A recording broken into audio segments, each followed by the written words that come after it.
So meet the crew. We've already met the crew. Like I said, I'm Anika Hall, Joyce Brown, Corey Anglin, and Rudolph Edwards. And Joyce is an attorney. You want to talk a little bit more about what you do? Sure. So I have an office in Mount Vernon and in Scarsdale, New York. I assist homeowners and buyers with purchasing and selling their properties, and I also do estate planning, which means, I think, to your question, what do you do once you have a property, and how do you pass it on to your family, and how do you make sure it doesn't go to the state and all that? And you can prevent your relatives from having to go to court and end up there for years and then pretty much lose the property or lose the value while you're in court. So I'm here today to talk to you about estate planning, very basic information about estate planning, wills, and trusts, which are the new things. A lot of people have heard about trusts, but I'm going to explain it to you, how they work, how much they cost, how involved they are, what are the advantages, what are the disadvantages. I have a question. Okay. If you have a mortgage, right? You have a house. Mm-hmm. So you have like $200 equity in it. Mm-hmm. And but you have a low rate of mortgage on it. So in your age, for example, like I'm 70, I used to be very athletic. Now, You look pretty good to me. Yeah. I'm not the same again. Right. So I could have like $200,000, $300,000 in an equity in a house. Yeah. So, and I could hold in the mortgage like $80,000 on a house, but I have that much equity on it. So what would you do with that equity per hour at your age? Yeah. No, I definitely understand. Yeah. So when we get to Corey's segment, he's gonna dive all into that. So each of us are gonna have a few time blocks to talk about the respective things. Joyce is gonna have about 15 or 20 minutes to delve into estate planning. Corey's gonna have the same amount of time to delve into equity and how to leverage that equity at whatever age or stage you're at in your homeowner journey. Okay, and Rudolph is also going to be able to talk a little bit more about property conditions as well. So we're going to get through the first introduction, and then we're going to dive into the meat and the potatoes. Oh, sorry. I don't know if I'm jumping around, but right now with the rate drops, is it a good time to refinance? Corey, that's a question for Corey. You know what, when you pass the baton to me, Yes, I will pass. Yes, I know. Yes, we're going to get there. I see you guys are eager, and that's really awesome. If it's for somebody else. No, this is good. They just recently passed a law that now the realtor, you have to pay the realtor out of your pocket. We're going to talk about all of that, too. It's going to get juicy. I cannot wait. Oh, my goodness. This is awesome. So, Rudolph, as you know, is the owner and operator of RVE Home Inspection. So we're going to be hearing from him, Corey, and myself. So let's get into the meat and potatoes. The first topic today is let's talk about value. Let's talk about home equity. Let's talk about leveraging your home's value and refinancing and what that looks like. So Corey, you can take it. Let's get into it. You know, guys, I'm a stander when I talk, so please mind me. So before I even start, right, I'm really big on relationships. In order for us to establish a relationship, I want you to know a little bit about me, right? Yes, I do wear a mortgage banker hat. That is my 8 to whatever cutoff time. But then there are other hats that I wear too. So I'm a dad, father of 2. I have a 23-year-old and a 17-year-old. Birthday is in 3 weeks. I'm super excited about that. Husband. And any other hat my wife says I should wear, whether that's an electrician, plumber, contractor, I tend to wear all of the hats in that house. I love what I do, guys, right? So I have a degree in finance and banking, and my primary focus for being in this industry is to be here. I love this. I love this melting pot that we have of different individuals, and I'm curious to know, I'm going to ask you guys, whether it's a co-op, a condo, single family, multifamily, commercial property, we all come together in New York and we form this really eclectic mix of property owners, and I think it's really awesome. So I'm licensed in 11 states. You don't see the type of property ownership outside of New York that you see here, and I think that's really cool. So, I want you to know about me. Like, you can contact me in the evenings, on the weekends. You may have a question about the next property that you're looking to acquire to add to your portfolio, your current home. But just know you have an advocate in this space that wants to see you all win, right? I want to see you leverage your current property the right way. I want to talk to you about, like Anika said, building some generational wealth in our time now for us and for relatives and family members, right? And capitalizing on this beautiful thing that we call homeownership, right? Because when this country was built, really the benefit is for two sets of individuals, business owners and homeowners, tax laws and everything surrounding, okay? So you guys, most of you who are own homeowners are already in this space.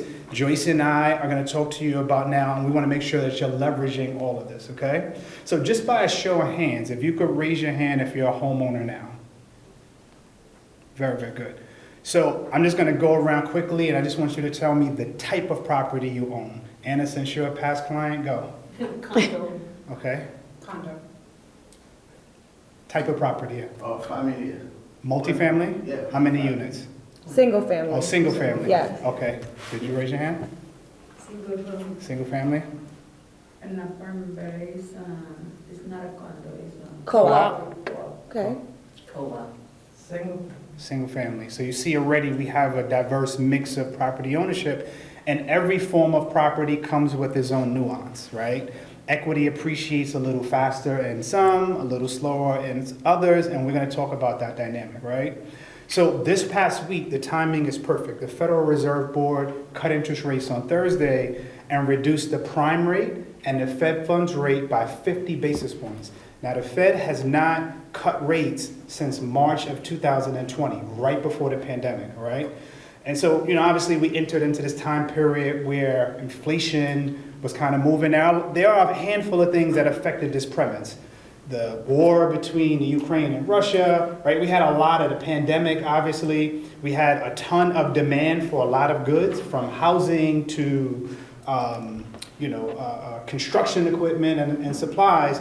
And that extraordinary demand with the lack of supply pushed prices higher, okay? So the Federal Reserve Board has been working to bring these prices down, whether that's at the gas tank, whether that's the supermarket, whether it's real estate prices. So what happened on Thursday was really, really good for our industry. That will affect your credit card rates, so you'll see your credit card APRs come down. Mortgage rates have begun to slide even before the Fed announcement because we pretty much knew that rates were going to come down, okay?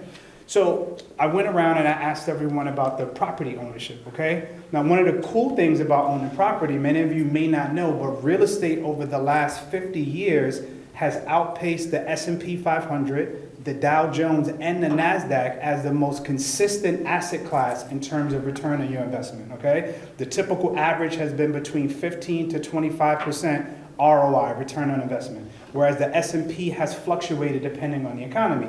What does that mean in layman terms, guys, right? If you bought a house, let's say 5 years ago, 10 years ago, 20 years ago, there's a very high probability that the price that you purchased it for in relation to the value, what it's worth now, is higher, okay? Raise your hand if you feel like today your home has appreciated in value from when you purchased it.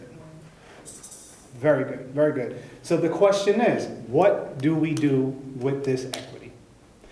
There's I would love to say that there's one unique answer, guys, but there are a ton of variables. Like the gentleman said, if you have a rate of 2.753%, rates did come down. We're finding ourselves now in the high fives, low sixes, depending on credit score, property type, loan to value, etc. Do you lose your 3% rate and move to now, let's say, a rate of 5.75 or 6%? In some scenarios, yes. Do you maybe consider a home equity loan or a home equity line of credit, which allows us to keep your first mortgage, pull money out if you have sufficient equity, and now it's a second lien on your property that doesn't affect the first? So a lot of it will depend on how much you need. You may say, hey, you know what, 20, yes, perfectly fine. You may say, well, I only need 25,000 or 30,000 to maybe do some repairs around the house, or maybe there's a medical concern that you may want to address. You may have a child that's going to school, and you may say, you know what, this will help me fund their college education.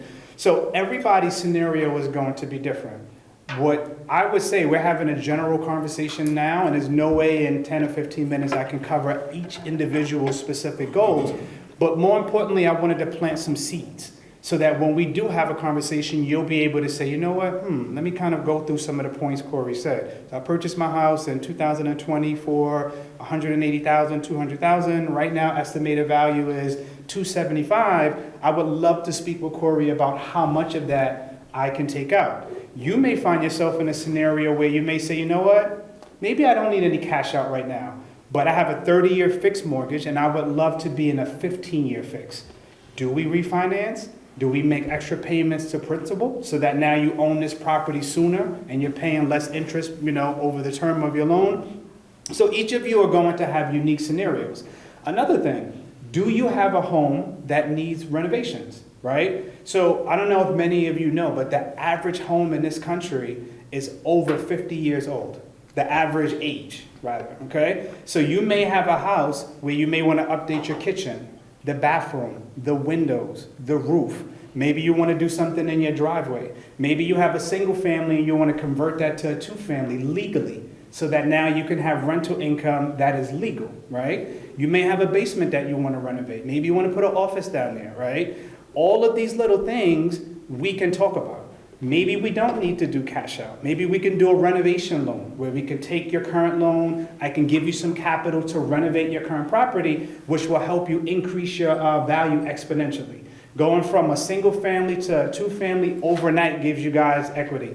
I'll tell you, so about 2 years ago, I had a gentleman that purchased a property in the Throgneck area.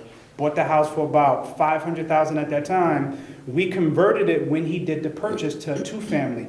Before we even closed, the appraiser did an as-is and after completion appraisal. The two-family was worth $900,000. So before he even moved in, he had $400,000 in equity waiting for him.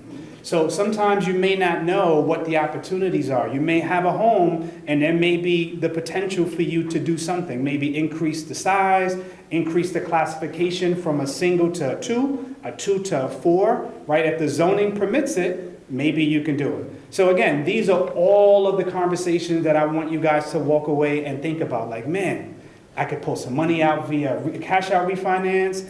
I can do a home equity loan against my property. Maybe I can do a conversion. Maybe I can pull some money out and use that to purchase another property so I can add to my portfolio, right? So that's what this forum is about. You have this asset now. How do we exponentially put you in position to now leverage everything you have?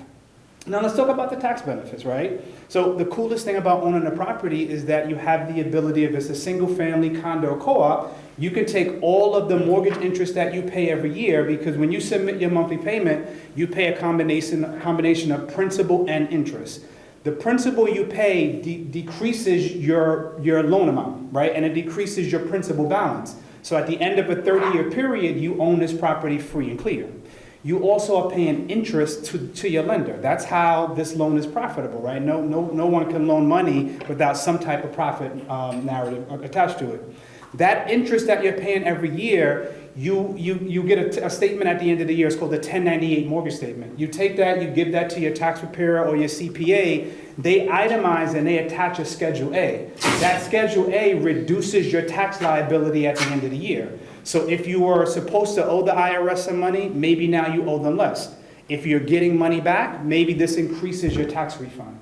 If you own a multifamily dwelling, you can attach what's called the Schedule E, and that's the schedule of real estate owned. So you're going to take all of the income that you're receiving from your rental property, if you guys are reporting it, and you can deduct out now all of the other expenses that you pay. Your taxes, your insurance, your mortgage interest, if you made any repairs to the house. So if you're not doing it now, I highly recommend sitting down with your CPA and tax preparer and saying, hey, am I leveraging my asset the right way, right? Because again, the tax laws were created for business owners and homeowners. So if you're not leveraging your tax liability and or refund at the end of the year, you may be missing out on one of the benefits of owning a property, okay? Now, I know I said a lot. I want to make this interactive. So does anyone have any questions so far? I want to piggyback on some of the things that you said, because we're in a, the news cycle, the way the economy is, right? Everyone's looking for an extra stream of income. Everyone's looking to get a raise, right? And maybe your boss isn't giving you that. Maybe your current, employment isn't giving you that. But what Corey's talking about here can be that, leveraging the equity in your home to purchase an investment property to then rent out. And that's another income stream. That's a pathway to wealth, right? So these are all things that we really want to emphasize and make sure that you guys are getting the value from to collaborate with us on going forward.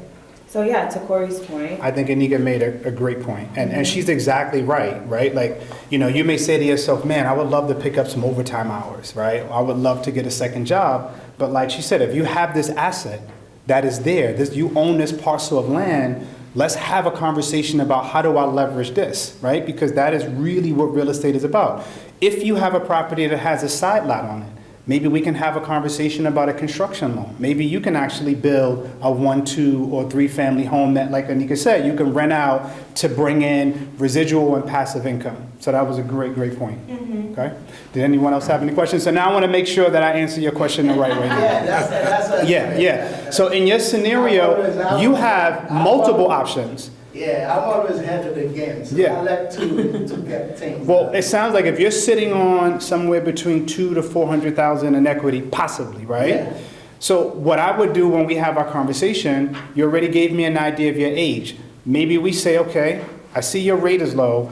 When you start entering the range of over 150,000, I don't know if a home equity line is beneficial, because home equity loans are great if the amounts are below 100,000, right? The prime rate just was reduced to 8%. Most retail banks that will do a home equity line, like a Chase or Wells Fargo, what they're going to do is they're going to charge you the 8% that the prime, which is the prime rate, then they add margin on top of that. The margin is their profit. So home equity rates today are likely somewhere between 8.5% to 9.5%. If I can offer you a rate that is in the high 5s or low 6s, even though the rate on your first mortgage might be a little lower, when we compare it, and this is what I've been doing over the last 6 months for our clients, mathematically the numbers work out better in your favor when we do the cash out refinance, as opposed to having one rate at 3% and another rate at 9%, right? When we do the math on both, it has come out to where doing a cash out refinance has made more sense for you. All I care about is what's best for you. If we do the home equity equation and that works out better, awesome. If the cash out scenario works out better, then we explore the different terms. I offer a 10-year term, a 15-year term, a 20-year term, 25-year term, and a 30-year term. So all of these different things we can talk about. Another thing you may want to we can talk about is a reverse mortgage. You're over 62 years old. Now, the reverse mortgage is a little tricky, because if you have kids or you have other family members, God forbid, in the event of your passing, we have to figure out that strategy in terms of what happens to your home. Because a reverse mortgage gives you the ability to leverage the equity that's in your home. So we will refinance, put you in a reverse mortgage. Let's say you want to take out $250,000, you don't make any mortgage payments. You get the $250 in hand, and the actual payments are coming from the equity in your home, which accrues. So God forbid something happens to you and your kids want that home, then we would have to refinance it to put it in a traditional 30-year mortgage. But sometimes I have borrowers who don't have kids, and they may say, you know what, this house is pretty much everything to me, and if I can live mortgage-free for the next 10, 20, 30 years, then that's a good opportunity for them. So we can talk about that offline, but in your scenario, I would say home equity, loan or line is the first option. Cash out refinance could be a second option. Third option is a reverse mortgage. When you think about kind of refinancing and the fact that the Fed cut rates, I think in my head, I'm like, okay, let's refinance so that we can get a lower interest rate. But am I being like a little too optimistic in thinking that 50 basis points is going to make that much of a dent when it comes to what my current mortgage might be versus refinancing? It's a great question. That's where we do the analytics, Yeah. right? I wouldn't let you make a decision until we converse about it. I put the numbers in writing. You sleep on it. You call me the next day. We do a comparison. Maybe sleep on it again. And if 2 nights of sleeping on it plus having all of the data in front of you moves you to a decision, I think that's the right decision. Now keep in mind, the Fed made a cut, but they also set the temperature for a possible cut in November, December, and next year. So I'm not telling every one of my clients to rush to refinance today. If you have a legitimate reason that moves us to work on that today, then awesome, we'll talk it through. Some of my clients, I think it's best to wait until the end of the year, early next year, because the 50 basis point, another 50 basis point is pretty much the tone that they set, and then maybe another 100 basis points next year. So I just say, let's be patient, let's look at your current scenario, talk it through, and then let's just see whether that's a today refinance, or maybe we kind of sit on this and see what happens in the market a little later. As a purchaser, should I go look now, or should I wait until the feds do what they're gonna do over the course of the year? You should purchase yesterday. Yesterday? And the reason I say that is, what happens, okay, so far we've had buyers that have been sitting on the fence, right? Like, oh man, my affordability has changed, right? Rates are at 8%, 7%, high sixes, right? As rates are coming down, the purchasers that have been sitting on the sidelines are now rushing into the market. Now, we do have more inventory, because even sellers who have had properties who say, well, why should I sell today and then purchase at a higher rate? They've been reluctant, but those sellers are coming to the market. When you have now an influx of demand, which is what we've had, and still very little inventory, that's going to push prices up. So even though rates are coming down, that house that you could buy today for $600,000, you're likely going to buy for $675,000, $700,000. That's going to outweigh the pace of a lower rate. Remember, we can always refinance your rate. That's what we're talking about now. If you're overpaying $75,000 or $100,000, there's nothing we can do about that.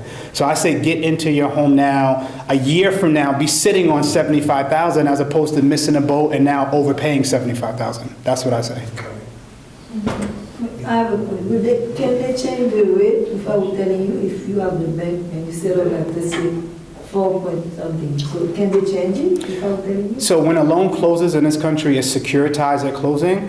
Your terms are securitized. So your amortization period, whether it's a 30-year fix, will never change. Your rate will never change. The only thing that may change is if your property value goes up and let's say your taxes increase, you may receive a letter saying, hey, listen, you know what? We find ourselves now where your taxes have gone up and you have an escrow shortage. But when your loan closes, your terms should never change. Okay? If you have a 30-year fix, if you have an adjustable. And Joyce made a good point. Now, if you have an adjustable rate mortgage, that's the only time we're at the end of that fixed period, right? Because there's a 3-year fix, a 5-year fix, a 7-year fix, and a 10-year fix. So let's say you did an adjustable rate mortgage and you have a 5-year term. At the end of that term, your market would adjust, and whatever the prevailing interest index is, because there are a variety of different indexes that are fixed to adjustable rate mortgages, it could adjust. But that's the only caveat to that statement, okay? Okay, and guys, you know what? I know I've covered some stuff, but I definitely want to allow my peers to have an opportunity to speak. I'm here. When we're done, we can definitely revisit, some of the mortgage items, but I definitely want to allow my peers to be able to speak as well. Thank you, Corey. No, my That was pleasure. great. That was great. Beautiful. So I'll just step up. So I'm Rudolph. So I've been an inspector for about 18 years. So what I bring to this panel right now is about what you have in terms of property in your hand right now. You know what I mean? You need to know that, all right, because if a seller or a buyer, wants to do this, that, or the other, I come in and I will analyze it and go like, well, this is not good. You know what I mean? I'm gonna issue that report, and I'm gonna let you know, and let the buyer know, well, there's an issue here. That diminishes the selling package, what you're trying to ascertain as a purchase or trying to sell, and it can hurt you, it can damage you. So it's essential that you maintain the property. Maintain the property is something that, go ahead. And who has to fix it? Who has to fix it? The owner or the? She's in a co-op. So you're in a co-op, right? So a co-op is basically handled by the building, but within your unit itself, you handle your own repairs. So, Yes. It depends on the repairs, it depends, Right. right? So some repairs are on the building. If your windows are cracked or there's a leak from your ceiling in a co-op, that's the building. You escalate that to the property management, and they have to correct those things prior to closing, okay? But if there's other issues in the apartment, let's say like, A leaky faucet. a leaky faucet. Yeah, faucets and electrical issues Those are things of that you nature? would- Exactly, those are Right. things that you would navigate as a co-op owner. Right. Now, those things vary when we're talking about condo owners, the level of responsibility changes, and of course, it changes again when we're talking about single-family and multifamily owners as well. Right. So to Rudolph's point, home, health diagnostics of the general home is super important to know. Absolutely. You need to know what you have in your hands. Just like having, the analogy I use is you have a car. Car needs to know, you need to know, does it need an oil change? Does it need, tires, whatever the case may be. If you are not knowledgeable of that, of the health of your house, I mean, how do you go forward? You know what I mean? How do you go like, well, I may want to sell this right now. You know what I mean? So, what happens? You know what I mean? Somebody comes in, a buyer comes in that has some idea, oh, I love your house, I love your co-op, whatever the case may be. They come in with an inspector of their, choosing, a viable person, and comes in and says, well, we're going to look through it and see what's going on. We want that ties to the value of that property. You know what I mean? And that value is tied to your finances. There's no doubt about it. I mean, go ahead. What happened is when I bought the apartment, I didn't realize one of the floor is like sinking. Okay. One is up there. Okay, so it's sagging, No, it's not sagging, but I see like it's little bit.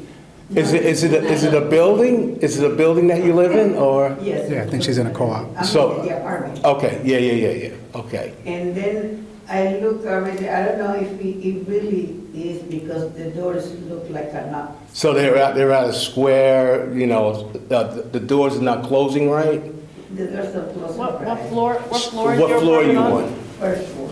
First floor. So, that's something that you should bring up to your co-op board. And that is something that's systemic with the building itself, all right? That has nothing to do, it may not have anything to do with your specific unit, but it's something that has to be brought up to the building itself. There may be a settlement with the whole building itself. So, something that has to be brought up. So- Are there other units on that floor?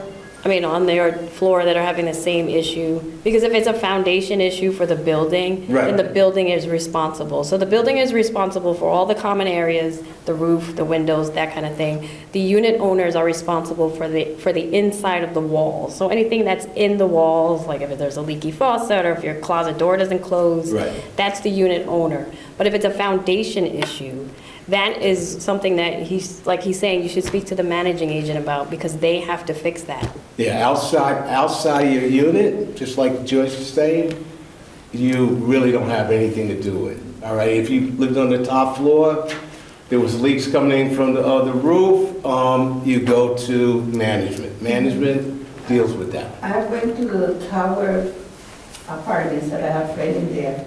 I went out to her terrace. It was water standing there. Right, And I spoke to the super and I let him know.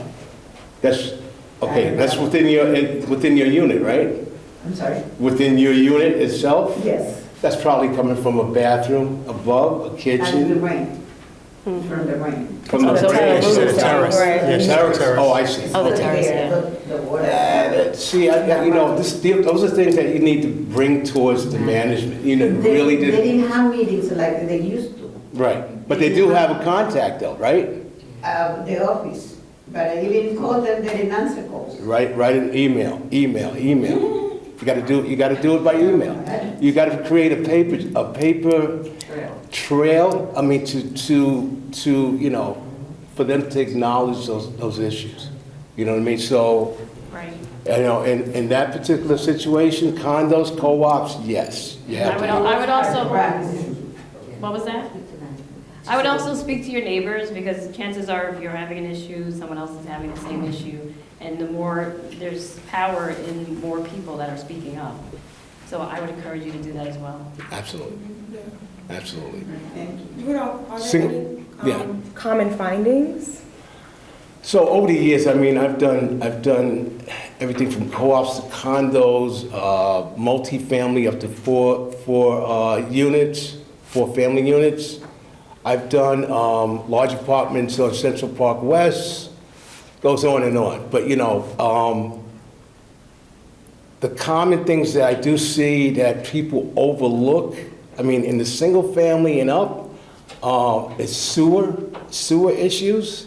That is something that can devastate people's financial situation, all right? Because overlooking, cleaning out the sewer,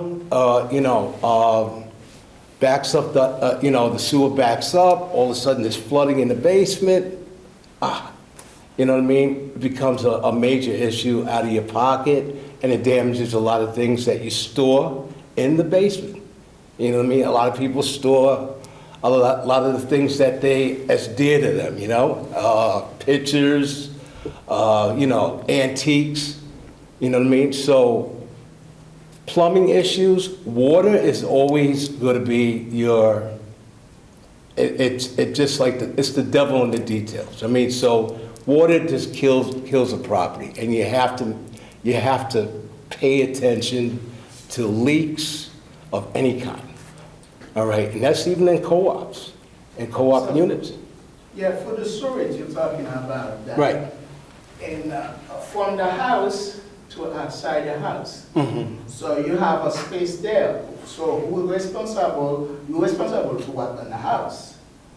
What is in the house, but if the pipe Okay. is damaged outside the house. Okay, the public part. Right, The public part. yeah, so. That is different. Once it enters your building, all right, there's a public side of the sewer. Then once the main inside, that clean out, you know the clean out in the bottom, you have a house, right? Yeah, So you know the clean outs, right? yeah, So they have one that goes out to the public. right. Then they have one that goes to the rear of the house. Where it connects to your house, that's what you're responsible for. Well, if you say that's the one, that's the public spot. Public, you know, once it goes from your house, that's them. Yeah, Yeah, but if that's the one who caused the problem to the house, so what would you do? You have to call up Public Works, and that's what you have to log everything in. Everything has to be, people have to be notified. Where's your house located? In Yonkers? In Yonkers, so you would call the Department of Public Works of Yonkers? Absolutely. And just let them know? Right. That's the department that handles all of the public works and DPW. Right. So yeah, you can have so Rudy's, real value is getting the general help, like we said. And he's a licensed home inspector, but what he's not is a licensed plumber. He's not a licensed contractor, right? So he's gonna give you just a general diagnostic. And then from there, you can take that information and talk to your plumber, talk to your contractor. So in your case, gentlemen back there, you would bring in a plumber to do an assessment, right? To give some sort of evaluation about what's happening. And from that information, you can decide, is this a matter that you take on, or does this need to be escalated to the Department of Public Works? Absolutely. And if I could just add to that too, Yeah. just as a good rule of thumb, from curb on is generally the responsibility of the homeowner. Outside of the curb, you can bring in the Department of Health, or you can Right. bring in, Westchester Department of Health. But just as a rule of thumb, guys, like if this is the curb and that's the street, and then the curb in is your driveway and your home, anything that's curb in typically is your responsibility.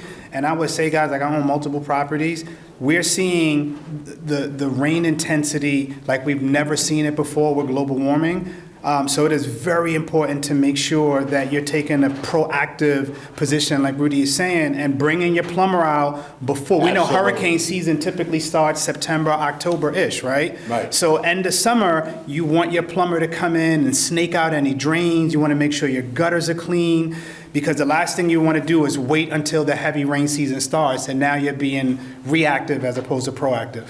So basically, when I'm doing an inspection with folks, I'm not usually at a panel, you know what I mean? So this is kind of my first time, you know what I mean? But I do talk a lot at inspections, and I try to give people tips as I go along, all right? Because I do know, I have knowledge, 18 years, nothing to sneeze at, I've been doing it a long time.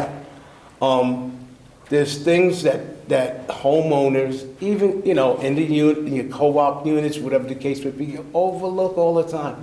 Water is a major issue. I mean, you can get a leak alarm as easy as, buying a cell phone. A leak alarm and put it in your line, in the plumbing lines, to find out if you're gonna have a leak, if you have a leak or not. All right, water is really a damaging issue. That's what I see over time. Another thing is that we have a lot of devices now. We come in with new LED TVs. Oh, we got this, that, and the other. We're adding this to the power supply in your home, not analyzing or assessing. You know what I mean? Can I handle it? You know what I mean? Can I add more electronics to my house? You need to get an electrician to come in and assess the electricity.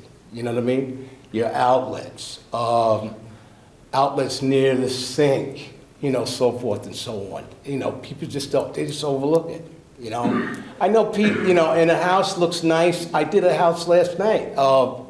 Beautiful. I mean, 11 bedrooms.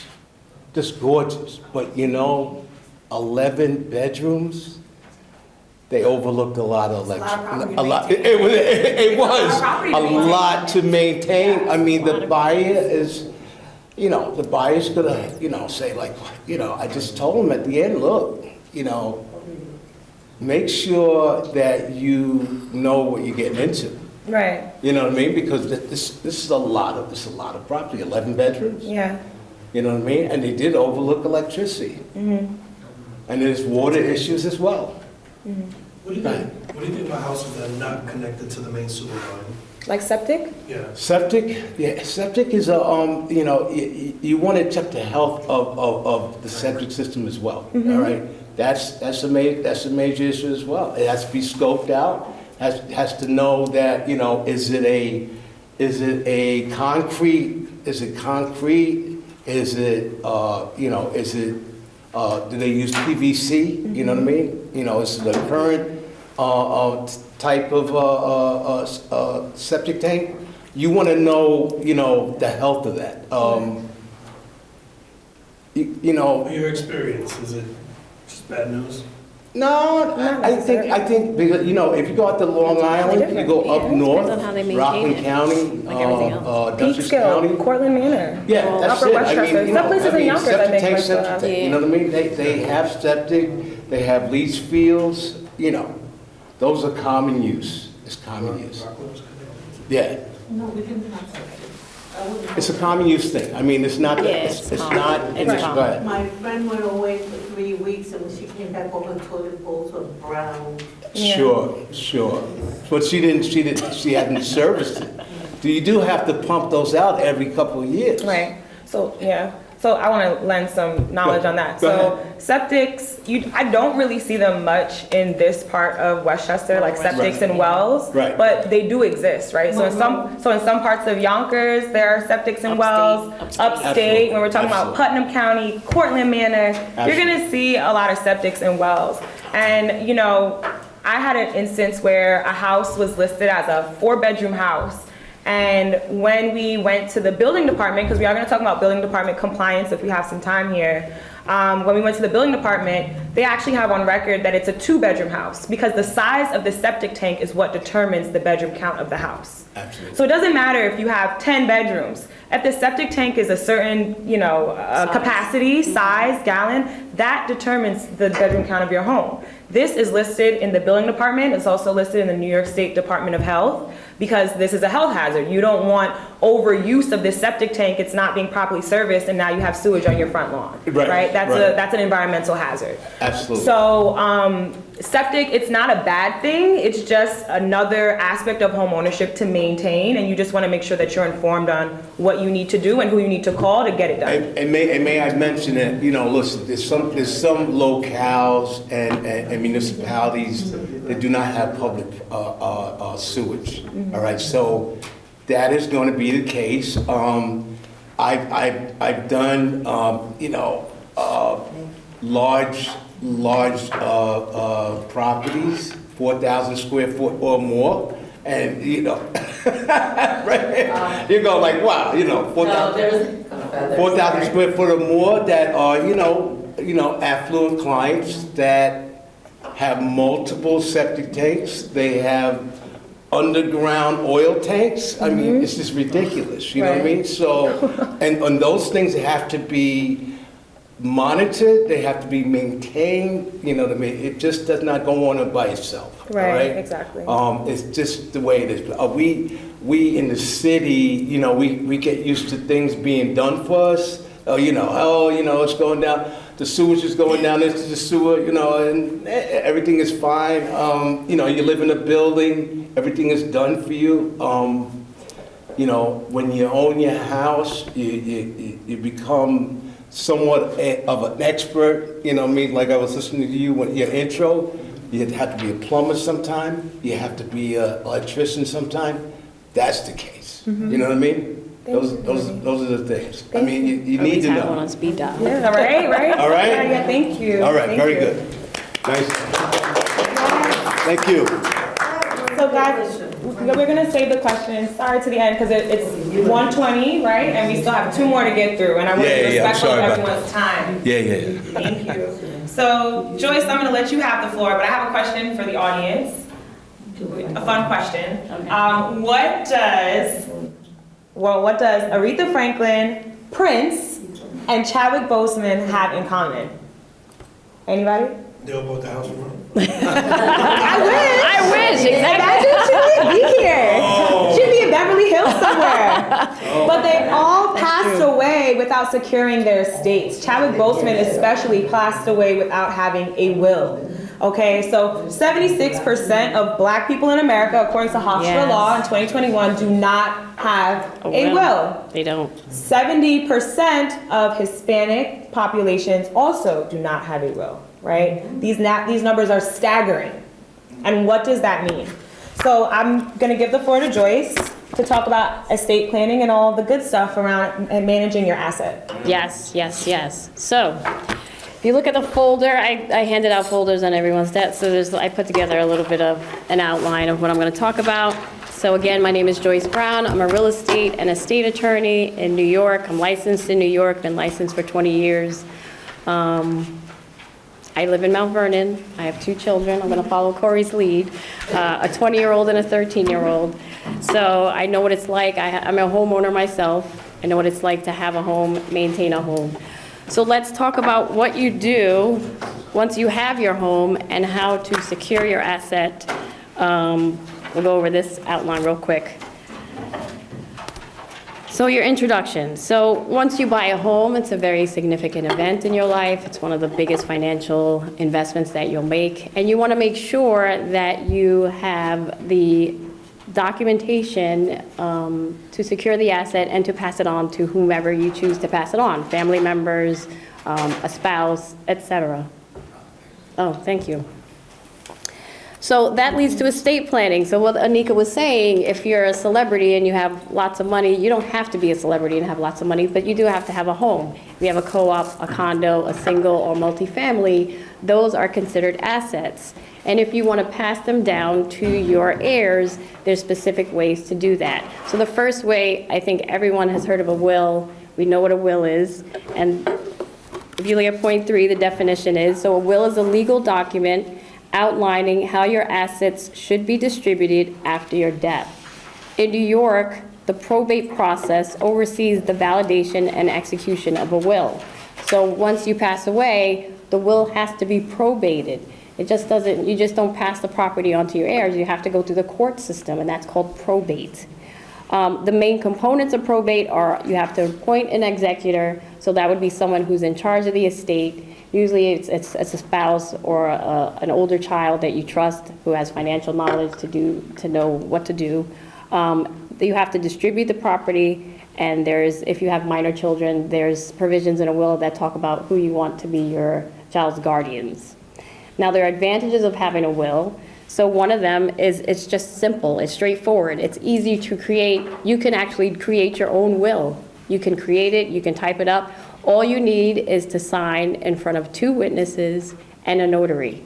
That's all you need. Those are the requirements in New York. You don't need an attorney. I don't know why I'm saying that, but I'm an attorney. I do wills. You do need an attorney. You do need an attorney. I'm just being honest. Most people use attorneys because they want to tell their attorney exactly what they want. They want it done correctly. If you execute your own will and you make a mistake, it's invalid. And by that time, you're already gone. You can't make changes once you're gone. It's legal. It provides legal clarity, so it ensures your wishes are legally documented and followed.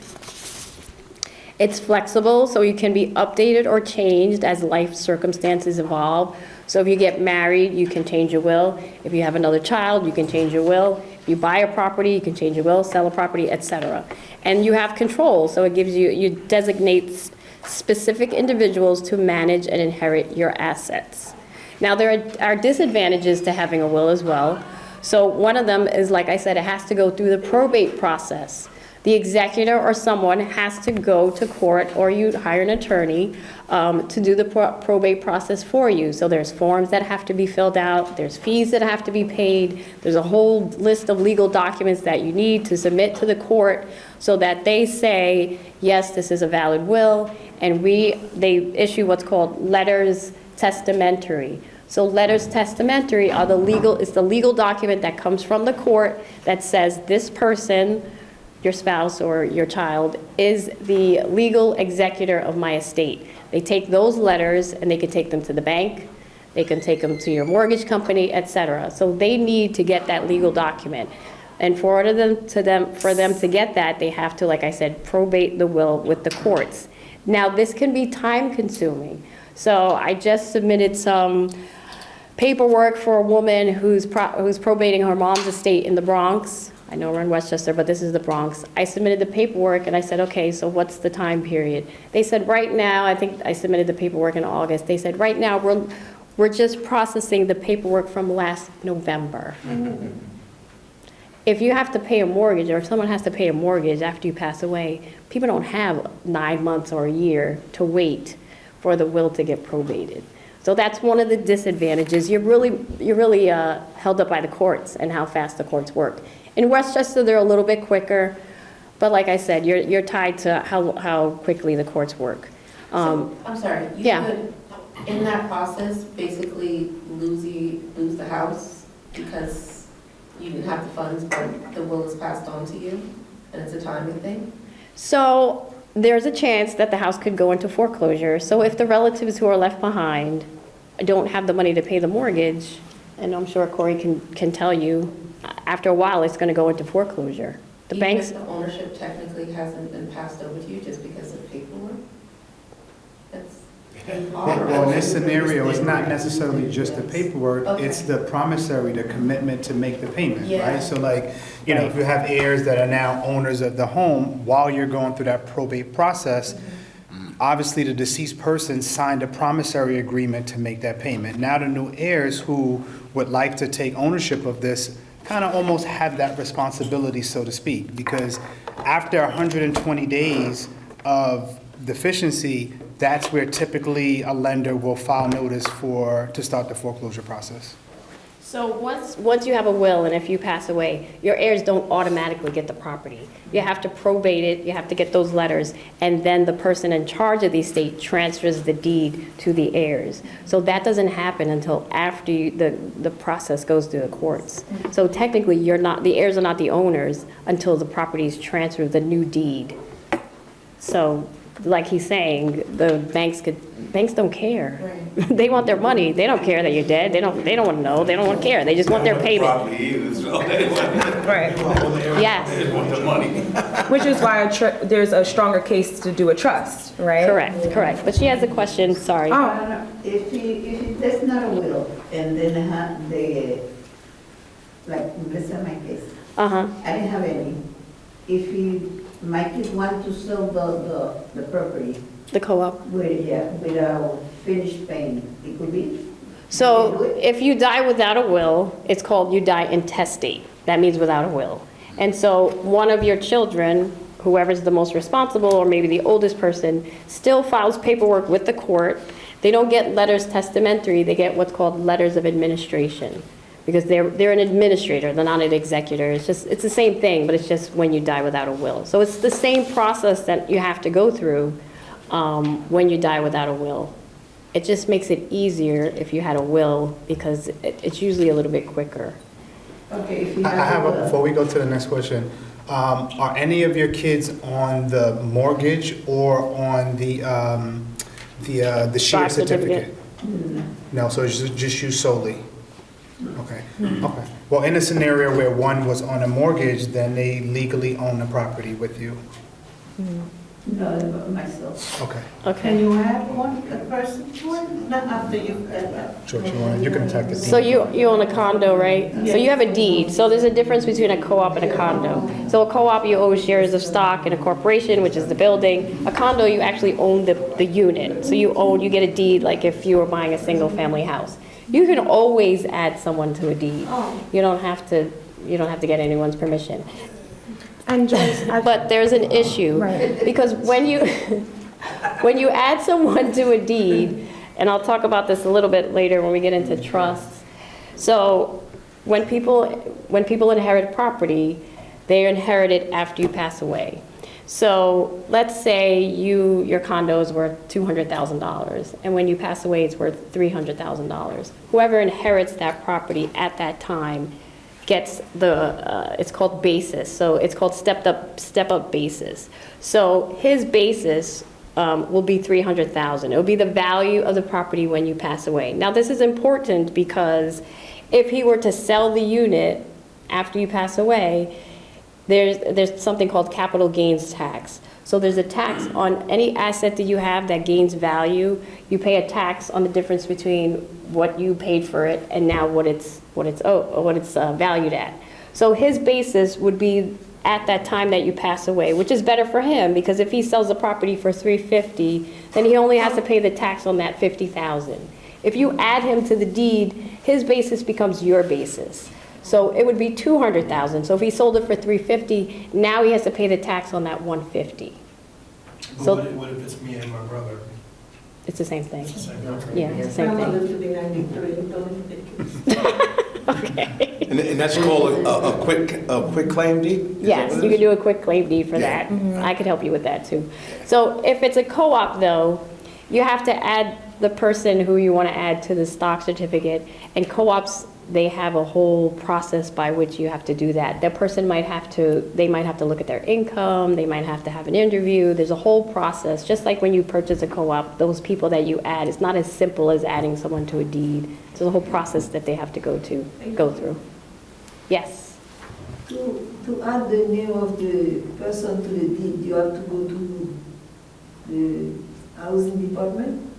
No, so you would hire a lawyer and they would prepare a new deed. So you have to have the old deed, which would be in your name. The new deed would be from you to you and the new person. So you'd have to get that deed signed, and then that deed has to be recorded at the county clerk's office, wherever you live.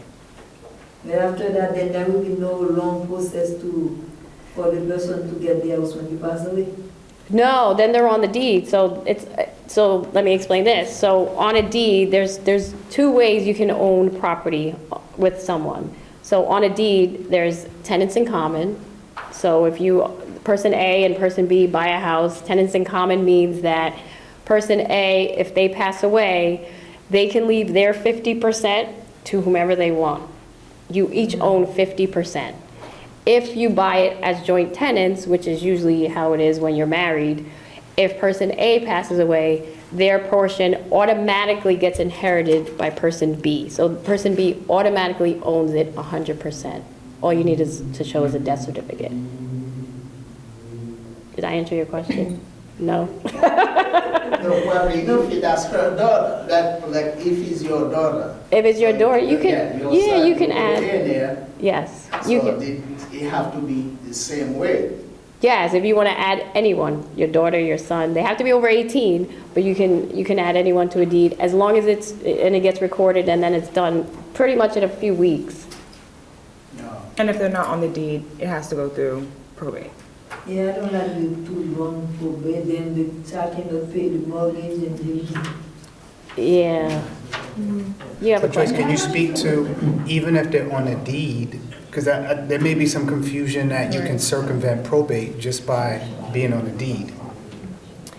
So he's saying, so just because, let's say you add your daughter to the deed and one of you, so there's a couple, you're a couple, right? I'm assuming that, okay.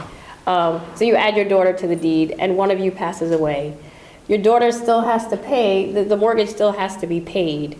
And if you own it as joint tenants, well, you're a married couple, so let me give you another example. So if I buy a house with my best friend, right, and then my best friend wants to add their son or daughter to the deed, and we own it as tenants in common, if I pass away, she still has to go through probate because 50% of the property goes to my estate.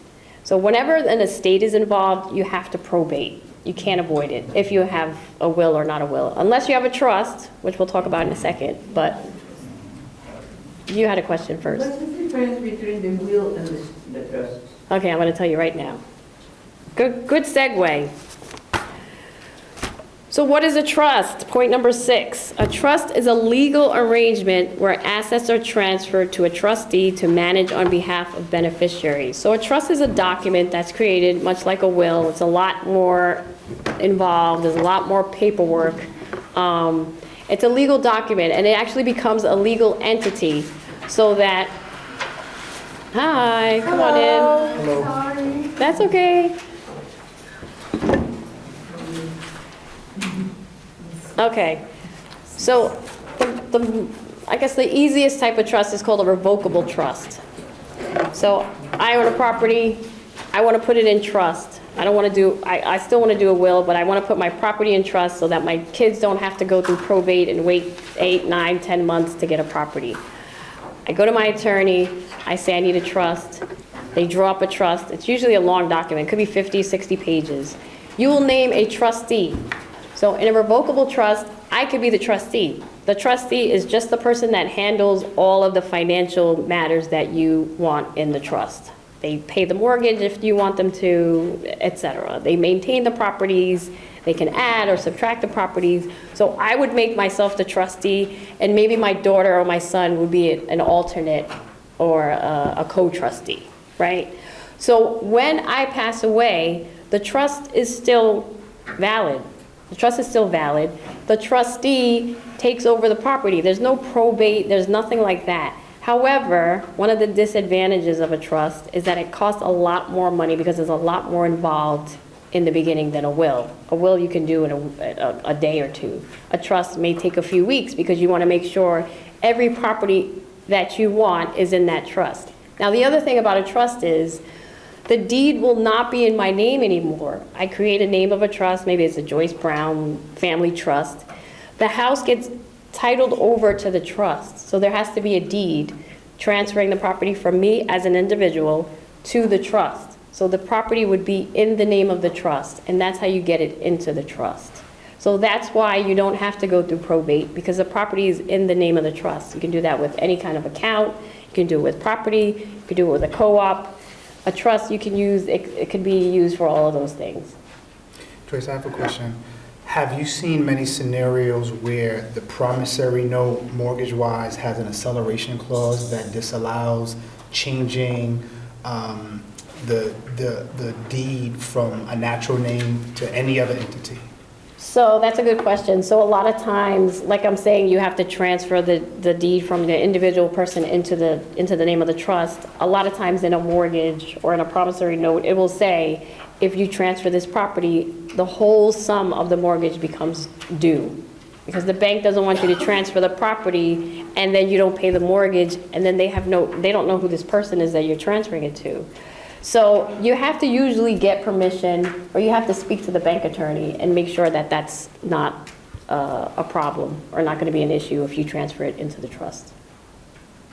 And do you think that, a lot of these scenarios we're unfortunately referring to the unimaginable when people pass away, but this is also good for if you're living as well, right? And what if you become incapacitated? You can't make decisions for yourself, so you're not passed away, but you're kind of in this state where you can't make choices. Absolutely. Who does that on your behalf? Right. So absolutely. So that's a very good point, because if you don't do a trust, there's also a document called a power of attorney. So a power of attorney is a legal document that you can use in case you're incapacitated or you're in the hospital or something happens, you still have to be alive, where you appoint someone to act on your behalf, to act as your legal agent. So they can pay your bills, you can initial which powers you want them to have. You can give them financial powers, you can give them powers to make your medical decisions, that kind of thing. So that's a power of attorney. But the trust kind of incorporates that into the trust document, because the trustee you name in the trust has a similar power.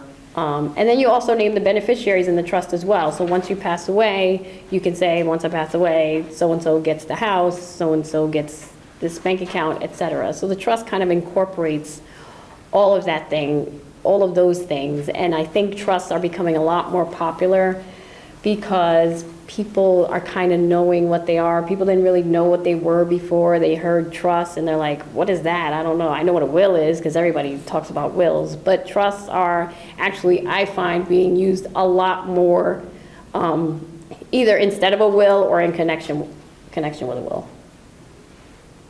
And guys, if I could add one thing, what is so powerful about this forum, I know for me growing up, I didn't have many dinner table conversations about real estate ownership to even, get to the table to own, but absolutely not once you own, what do you do to protect that asset? And that's what makes this forum so amazing. And I have to thank Anika for organizing this, because many of you are homeowners. And we talked about tax benefits, we talked about leveraging your home to maybe increase potential rental income.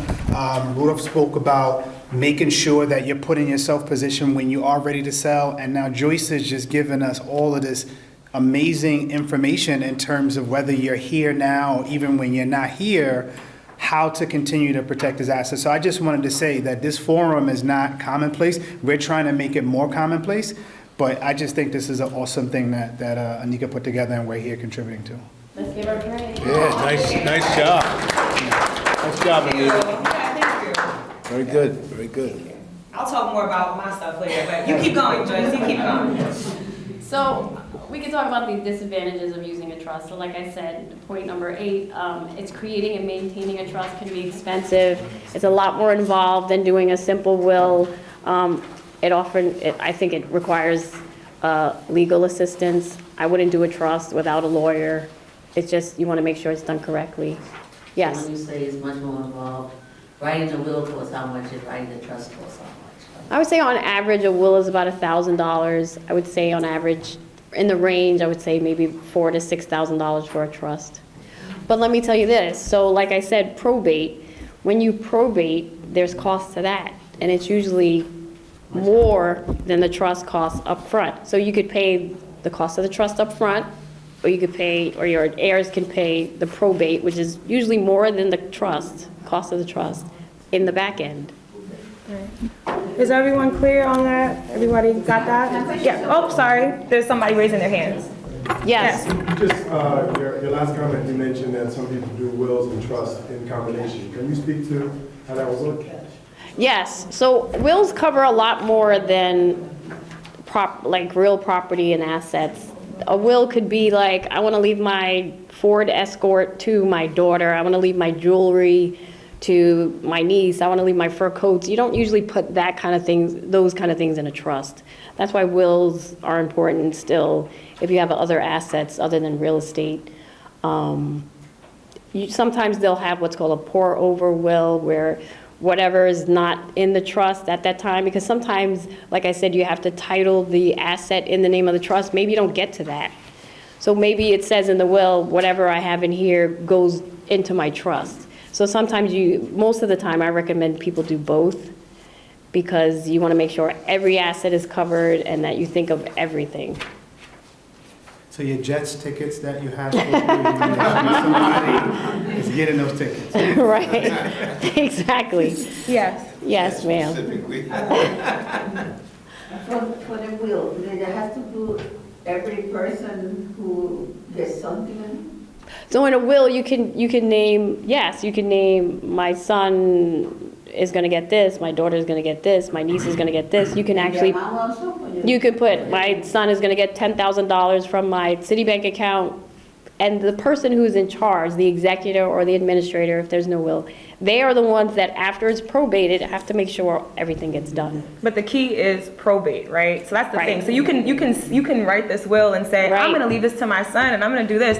But now your son has to make those payments and maintain the property while he goes to court, and then the court makes a decision. Okay, this is yours, right? So you can name him, but he still has to. You still have to go through the court process. proceedings. You have Correct. to go through the process. What Yep. if you excluded a sibling? How would that work? Would they have grounds to? So that's a good question, because Can you do that? you can do that in a trust. A trust is not probated. So a will, one of the things about a will is that, like we said, it's probated, so it becomes common. You have to file it. Anyone can look it up. That can be contested? And it can be contested, which means then you have to go to court. And that could hold things up for years and years So and years. What if you leave that person something that is very minute? You can leave them $100. Some people do that. Okay. That's probably the best But thing it can to still do. be contested in court, It can still be It contested. could be contested, right?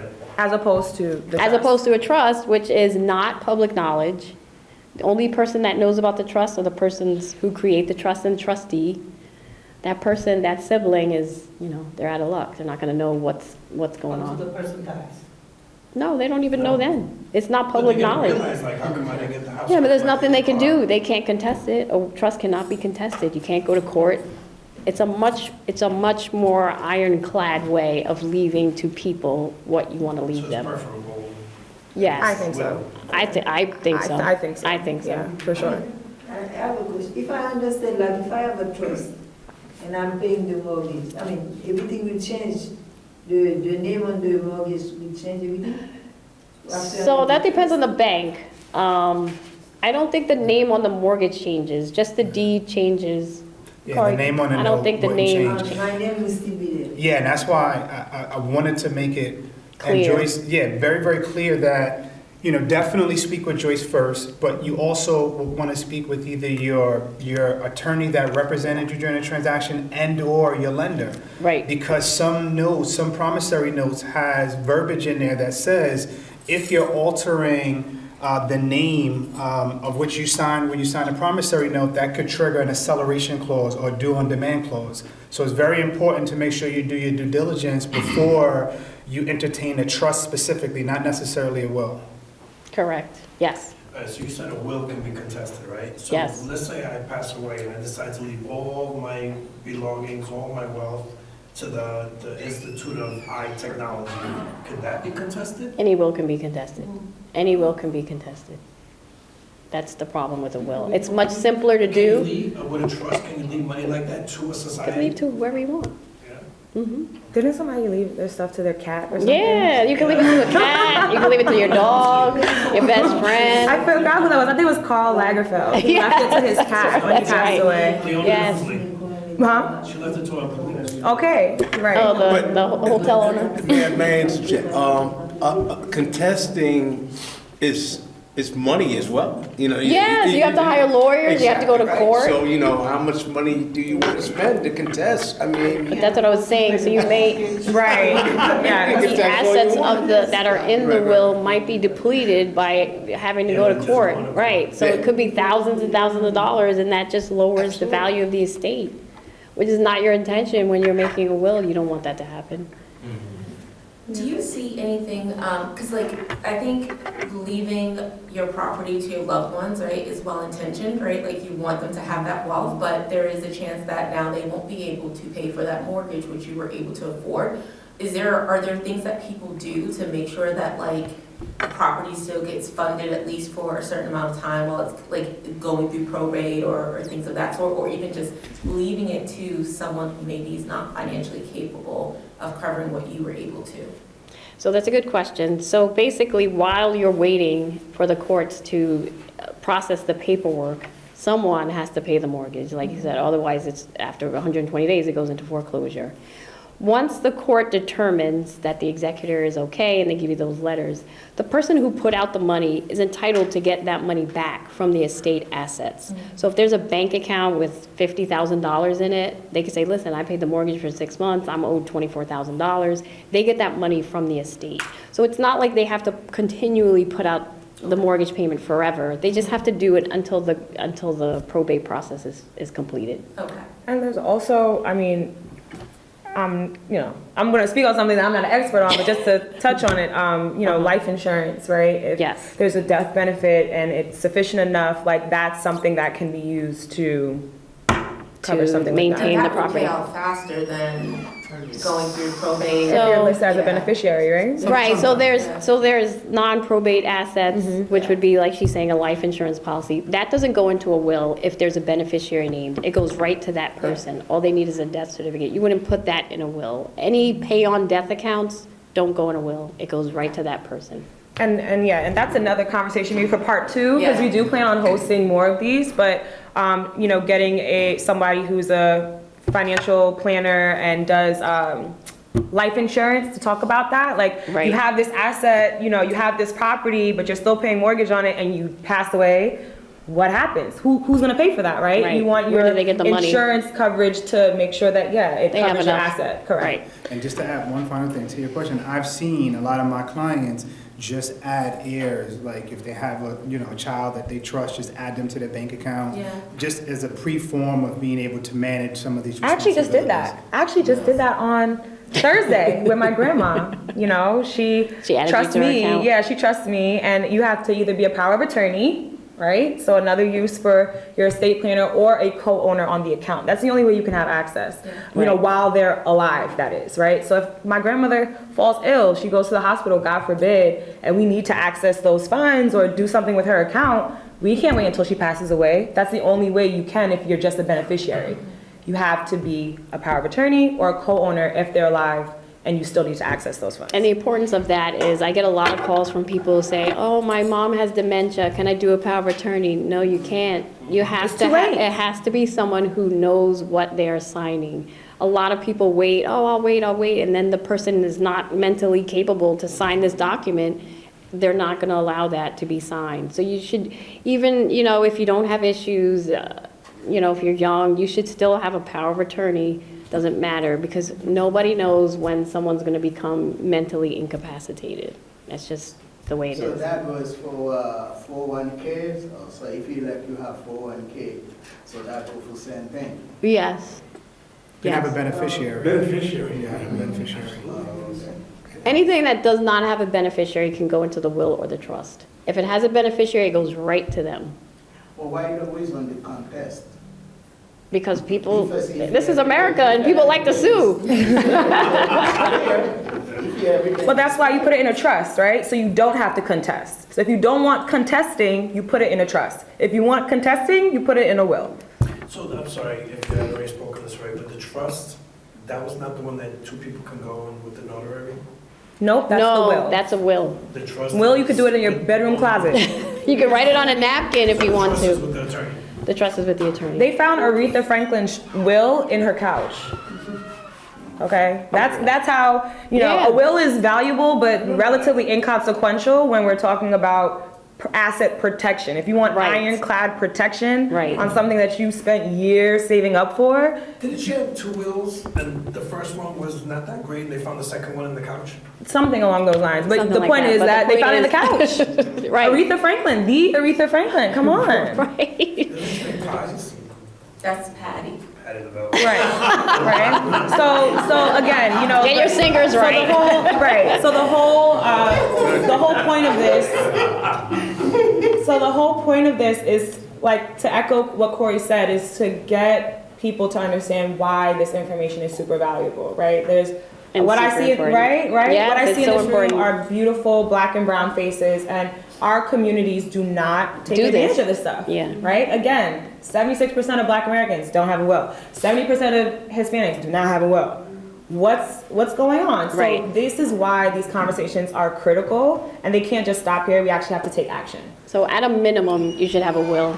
At a minimum, you should have a will. If you're over 18 and you have any kind of assets, at least have a will. At least have that, and a power of attorney. Those are the 2 documents I would recommend. Yeah, so I want to move on to the last segment, and then, because we want to be respectful of everyone's time, we have 10 minutes, and folks are, ready to head out. So I'm going to breeze through my section, but I'm still going to be here afterwards for questions. So I am Anika. I'm your licensed real estate salesperson. I'm your host today, your moderator, but I'm also, a real estate professional. And I take my work really, really seriously. Not just working with buyers and sellers, but also educating people on the process, right? So education is a big part of why I do what I do. I'm also a part of a realtor association, the National Association of Real Estate Brokers, and that organization believes in democracy and housing. For years and years and years, due to redlining, systemic racism, Black and brown people were not allowed to own, right? So this organization that I'm a part of really champions making sure that we have the tools that we need to have home ownership and to be successful.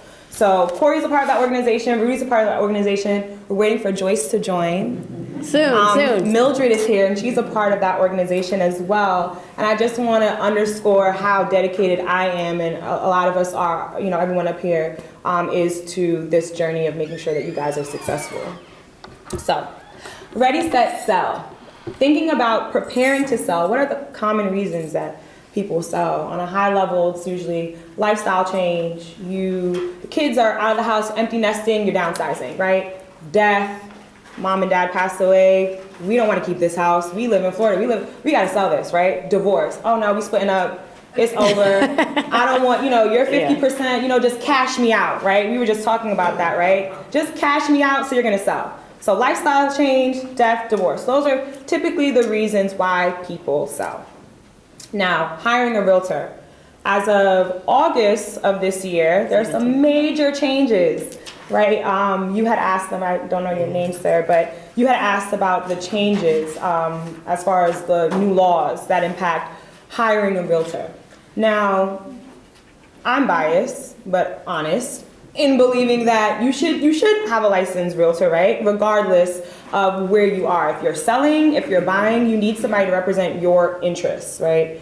Now, with the new laws, what is different is that there's a decoupling of commissions. So before, when you purchased the home as a seller, your purchase price had a percentage built in that the agent that was working with you would pay a portion of that percentage to the buyer's agent, right? So let's say the percentage is 5%, that agent's gonna give half of that, 2.5, to the buyer's agent, right?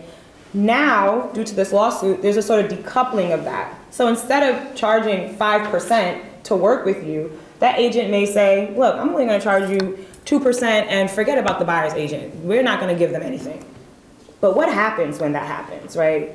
Again, you guys already know, which is why I, hosted this event. A lot of conversations are geared towards home buyers. They have a lot of assistance and down payment assistance and affordability challenges to purchasing. So if you're now saying that I'm not paying out that 5%, I'm only gonna give 2%, what happens is now that buyer has to find that 2% to pay their agent. And what does that do to affordability? So you may not be getting as many buyers in front of your home as you would like. It may do a lot of different things that now you have to drive down your price to get somebody that can actually afford to buy this home to buy this home.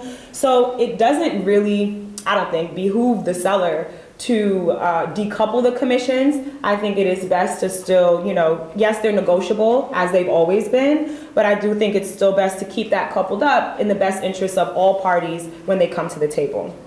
But hiring a realtor is going to help walk you through what that means, what that looks like. If you still have a mortgage to pay off, and you want to cover that, but you still want to walk away with something, well, what is the strategy to price your home in the way that can still allow you to do those things where you're walking away with a profit, your mortgage is paid off, whatever balance you owe, and again, the buyer's agent is still compensated fairly for assisting that buyer to come to your property. In addition to that, there are also changes regarding property disclosures. So in March of 2024, so of this year, so if you bought your home before 2024, these are all brand spanking new stuff, right? March 2024, property disclosure laws have changed. So you have this house. You didn't go through Rudy and do a general health inspection. You have no idea what's going on in the plumbing, you have no clue, right? But you have to fill out this property disclosure form saying that you have some sort of idea about what's going on with the property, that there is, a broken sewer line, or you have to fill that out. You're legally required to disclose this information to the potential buyers that are going to be coming to look at your house. So that's also a big change. Before you can opt out of that, you didn't have to do that, Right. but now you have to do it. So it's important to connect with a licensed home inspector prior to selling. So let's talk about it. What do you need to be prepared to sell? First of all, you have to identify one of those changes that I mentioned, right? Lifestyle change, death, or divorce. Once you decide that you're ready to take that next step, you are going to hire a realtor. You are going to consult with a real estate professional about what to do. At that stage, your licensed professional realtor, if they're knowledgeable and they, really take pride in their work, they're going to connect you with a home inspector to, again, assess the general health of this property. There's things that you are going to get ahead of before any buyers come through your door. Because guess what? Think about it. You go to the store, and let's say you see a really nice shirt or something. I don't know about you guys, but I do this. And there's like a little hole. There's a little hole in the back of the shirt. I'm not gonna just put it back if that's the only shirt. I'm gonna go to the front and I'm be like, can I get, okay, Miss Rose, thank you. I'm gonna say, can I get 10% off of this? It's a little hole. I could probably sew it up. Nobody's gonna notice it. But there's something to detract from the price. That's what's gonna happen to your home. So you don't know what's going on in your house. You didn't do a home inspection before listing. So now the buyer's gonna come in and they have to do their due diligence. They're gonna do that home inspection. And when they see those things that are wrong, foundationally or otherwise, it's going to detract from the price. You said that you wanted $500,000. Well, guess what? I'm only willing to give you $350 now because these issues are major. And that affects your bottom line. That affects how much you're actually going to walk away with. That may not be enough to cover the mortgage that you still have left on this house.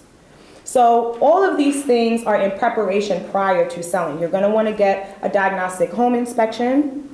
Your realtor is going to help facilitate that. I also recommend that my clients do a pre-appraisal. So we're talking about the difference between home value, which is assessed by an appraiser. They are a third party, typically hired by the bank. They are a licensed individual. And a market analysis, which is done by a realtor, right? So the appraisal is really the bank's opinion. And when you do a pre-appraisal prior to selling, it gives you an idea of how much this property is going to be approved for in the market. It also kind of helps guide your price range a little bit, along with the market analysis that your realtor is going to provide for you. So these are just, again, basic overview steps of what you would need at a start to get prepared. Another thing that I would recommend is going through your building department records.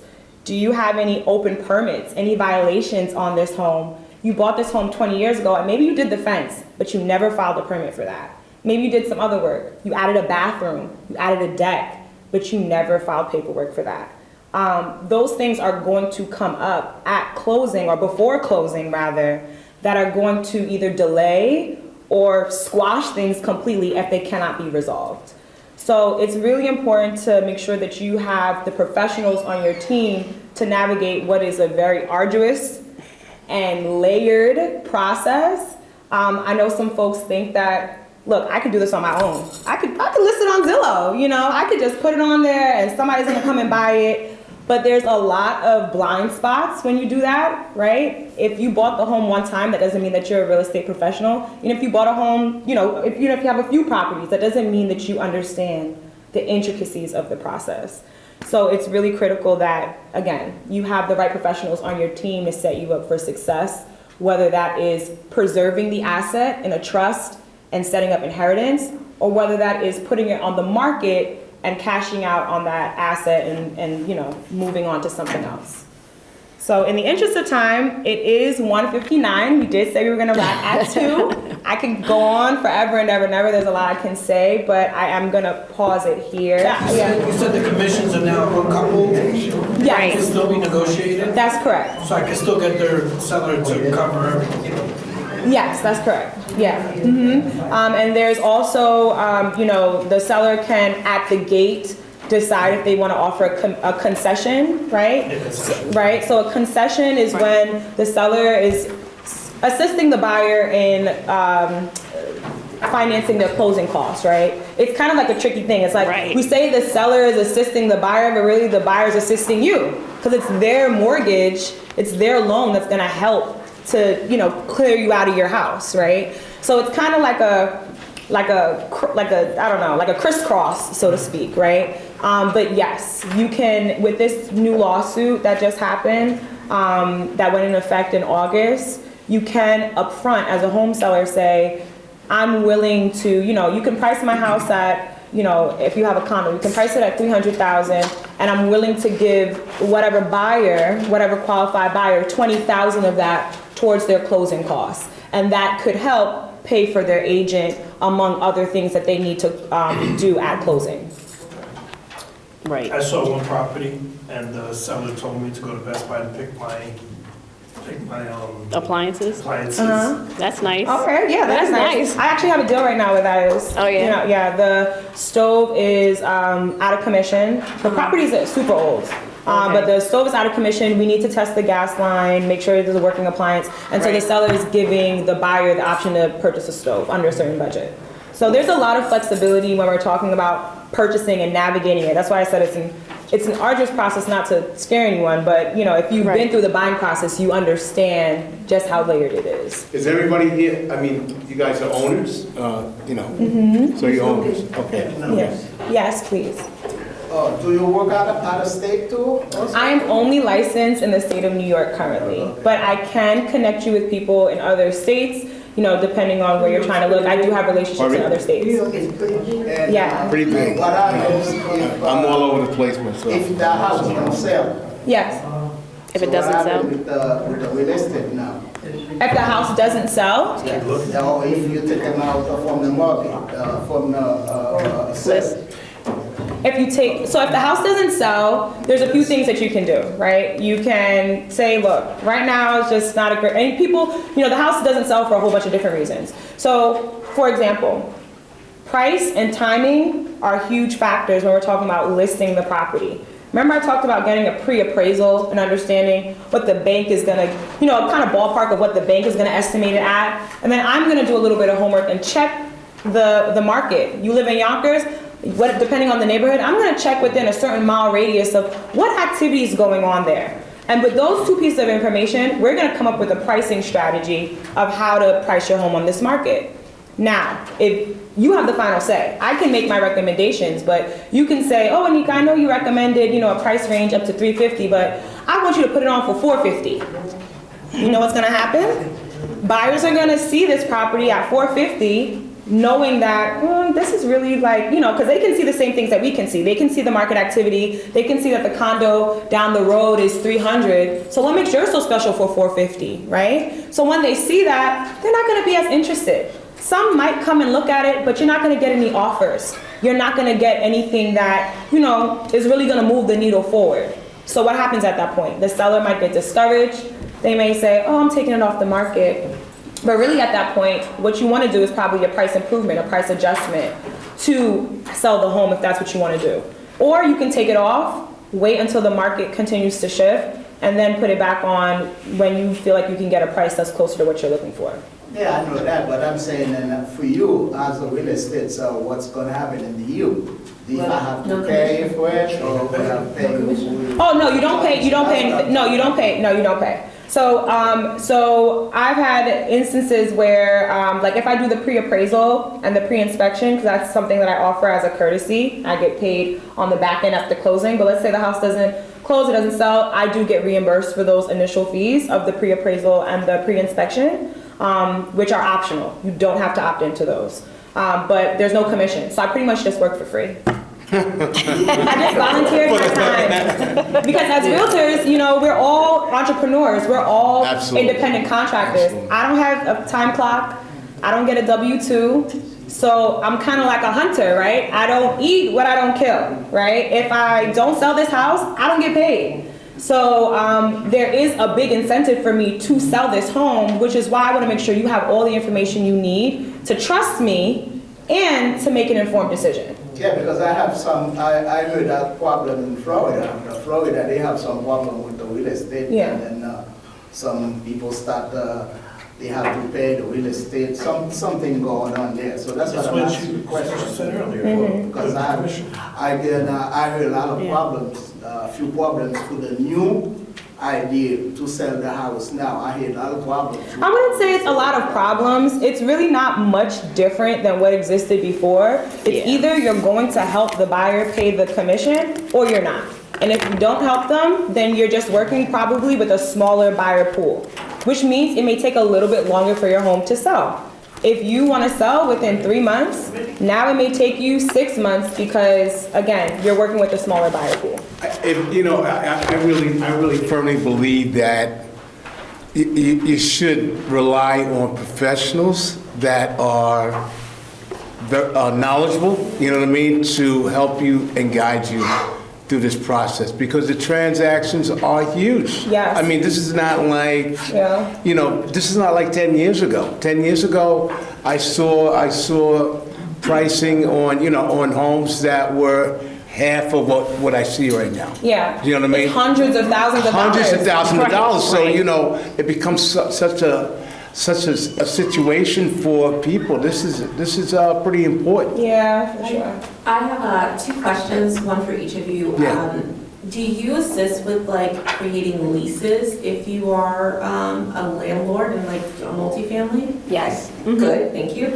And then one of the things that you know, as you kind of like are trying to grow and build your real estate portfolio, sometimes there might be an opportunity to find like a lot and like build a property or something of that sort. Okay. So when you're thinking about inspections, like my day-to-day is not like understanding what a contractor does. Do you also kind of, are you able to show up on a weekly or bi-weekly basis to like make sure the concrete that's being poured is proper, or is that completely separate? So from your that's called phase inspections. Yeah. I do phase inspections, but testing of concrete and its its consistency and so forth and so on, that's construction inspection. All right. Okay. So it's different from what I do. Okay. All right, but I do have a knowledge of certain things, and I can put you in the direction of somebody that would be able to help you with that. And all we're right? also talking about new construction. The Right. building department is also going to come out and do inspections. Absolutely, Because you're pulling permits. Bye, thank you so much. Take care, take care. I'll call you. Okay, bye. You're pulling permits, the licensed Right. professional has to pull permits from the local building department. Absolutely. All right, so this is again where your real estate professional kind of walks you through, like, this is the expectations that are gonna be set. Okay. So you're building this new construction, you're gonna hire licensed professionals, they're gonna pull those permits, and then because those permits are pulled, the city's gonna come out and inspect that work and make sure that everything's good, that you're not violating any safety codes or anything like that. Okay. Yeah. When somebody buys, like me, I bought it, the apartment, the city has to come and check, or just is, When you buy an apartment, The bank. The building, I mean. No. no, She's in a co-op. no, mm-mm. In a co-op, when you're purchasing it, the building department doesn't come to inspect, no. The building department, only if you're pulling permits to do work. So let's say you are renovating your property, your co-op, and there's permits that you need to pull, let's say you're breaking a wall or doing certain things, those may require some level of permit, especially if it's affecting the structure. Yeah, in that situation that you had mentioned before, I believe once you hand it over to the management, they're the one that's going to Right. reach out to whatever they have to do Right. to find out what's going on. And if you go to inspect, did I have to call or you would ask? I would create a report that's a legal document that could be passed off to your, your management property, you know what I mean? Through Realtor or whatever the case may be, I can create that report for you. Because once, a long time, I had someone that he came and he wrote a home, but it proceeded. Yeah, that's the old school way, yep. And you saw it go one way or the other, right? It's not. But I sent to the office, they never do anything. And it's very uneven, the floor. Yeah, it's about how your management, I mean, you can also see Joyce. You can see Joyce, maybe you need to see an attorney, right? Yes. Joyce? Yes. Maybe she needs to see an attorney. Yes, Yeah. maybe the person who represented you when you purchased the unit, you should give them a call. Absolutely. Yeah. They probably have some kind of correspondence previously with your managing agent, so they probably know, they have corresponded with them already, so you might want to get in touch with that attorney. Yeah. I have a question regarding the sorry. Oh, yeah. Sometimes the same papers we get insurance. You didn't want to get insurance from that thing? On the sewer? Do you, so, Sometimes they send insurance for you to. I've seen those in the city or for especially. coverage on your Yeah, sewer? in case of something. The sewer line. I never bothered. I mean, you can, I mean, they have the home serve. You're talking about that type of insurance? Home serve? Those like warranties. or American Shield, you know what I mean? Yeah, they send you Yeah. that if you. They do cover some of those things, but they have to inspect it themselves before they give you coverage. I said, I never. They have to inspect everything first before they give you coverage. But is it good to get the coverage or I don't need it? I mean, it depends on what you have. Do you have a single family? Yes, single family. Yeah, you can call them up, they come over, they take a look, and you gotta look at the contract. You don't look at the contract's gotta be looked at to know what that is. Do you have experience So I will call with Joy. dwelling units? Pardon me? With dwelling units, do you have experience? Flooding? No, dwelling units. Dwelling? Yeah, the dwelling unit as ADU units now that they're. Oh, accessory dwelling units. Those are like the basement in the, like mother and daughter properties. You have a single family or multifamily, Oh, yeah, and you have a yeah. basement that's like another apartment, or they can turn like, Oh, I see, you know, yeah. Absolutely, yeah. Yeah, do you have like, I wanna know like with the taxes, will you be taxed, will your taxes increase with a dwelling unit? See, I don't know about the tax. I don't think so. I don't think so. but I'm I not- don't think so. It should already be on the, Should already be on the tax assessor's office. right. And I don't think it would change. That's something that you would, contact your tax assessor for. So Okay. whatever municipality you are in New York City is, Department of Finance, they'll handle that. That's a yeah, tax assessor. But if you're in Yonkers, you're gonna call the city hall, Where are you, in Yonkers? In Yonkers. Yeah. Yonkers handles that. I mean, Yeah. their finance department Yeah. for the city of Yonkers, yeah, absolutely. I don't think so. I don't think it would No. increase. I don't think so, no. But yeah. Okay, thank you. You're welcome. I will call you, Joyce. Okay. Thanks for everything, guys. I don't want that Appreciate it. 24/7. Yeah, and did everybody leave? Did everybody sign in? Did everybody get a chance to sign in? All right. Okay, because we're gonna follow up with you guys.